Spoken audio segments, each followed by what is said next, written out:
BTS member মিন ইয়ংগি ওরফে sugar বিরুদ্ধে যারা প্রোটেস্ট করেছিল এখন শোনা যাচ্ছে তাদের জেল হয়ে যেতে পারে। গত 6 আগস্ট সুগা একটি ড্রাঙ্ক ড্রাইভিং ঘটনার সাথে জড়িয়ে পড়ে। এরপরে সাউথ কোরিয়ান জেটিভিসি নিউজ একটা ভিডিও ক্লিপ প্রকাশ করে।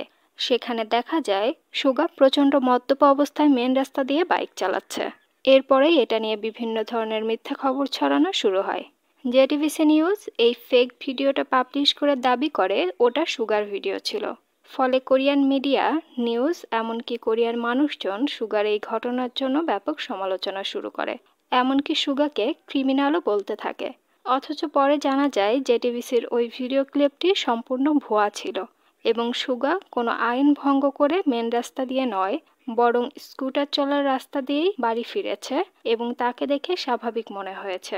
সুগা নেশাগ্রস্ত অবস্থার জন্য পড়ে যায়নি, বরং তার বাড়ির গেটে একটা স্পিড ব্রেকারে লেগে বাইক থেকে পড়ে যায় এবং নিজেই কারোর সাহায্য ছাড়া স্কুটার নিয়ে উঠে দাঁড়ায়। সুগা বাড়ি আসার আগে এক গ্লাস বিয়ার খেয়েছিল এবং সেটার মাত্রা কোনোভাবেই অতিরিক্ত ছিল না, যেটাকে কোরিয়ান মিডিয়া ডেড ড্রাঙ্ক বলে প্রচার করেছে।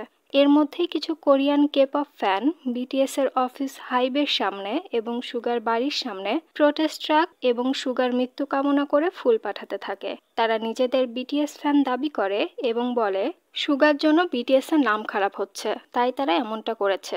এভাবে তারা বেশ কয়েকবার প্রোটেস্ট ট্রাক এবং মৃত্যু কামনা করে ফুল পাঠায়। পরবর্তীতে জানা যায় তারা আসলে অ্যান্টি ফ্যান যারা বিটিএসকে অপছন্দ করে এবং তারা SM এন্টারটেইনমেন্টের NCT 127 গ্রুপের ফ্যান এবং বর্তমানে বিটিএস এর আরেক শত্রু মিনহিজিনের ফ্যান। SM এন্টারটেইনমেন্টকে বলা হয় বিটিএস এবং হাইবের প্রধান শত্রু। তারা বিভিন্ন সময় বিটিএস এর ক্ষতি করতে চেয়েছে।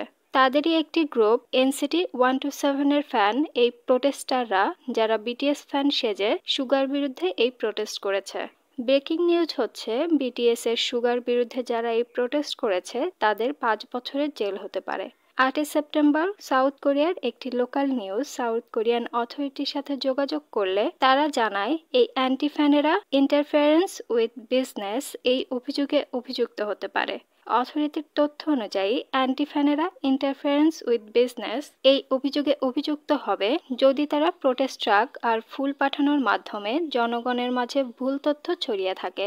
আর যদি তারা সঠিক তথ্যও দেয় তারপরও তারা ইন্টারফারেন্স উইথ বিজনেসের দায়ে অভিযুক্ত হবেন, যেহেতু তারা অ্যান্টি ফ্যান হলেও বিটিএস ফ্যান সাজার ভান করেছেন এবং মানুষকে বিশ্বাস করিয়েছেন তারা বিটিএস ফ্যান। তাই বিটিএস ফ্যান সেজে যারা প্রোটেস্ট ট্রাক আর ফুল পাঠিয়েছিল তাদের সর্বোচ্চ 5 বছরের জেল হতে পারে। এতক্ষণ সাথে থাকার জন্য ধন্যবাদ। বিনোদন জগতের আর এমন নতুন নতুন খবর জানতে চ্যানেলটি লাইক, কমেন্ট এবং সাবস্ক্রাইব করুন।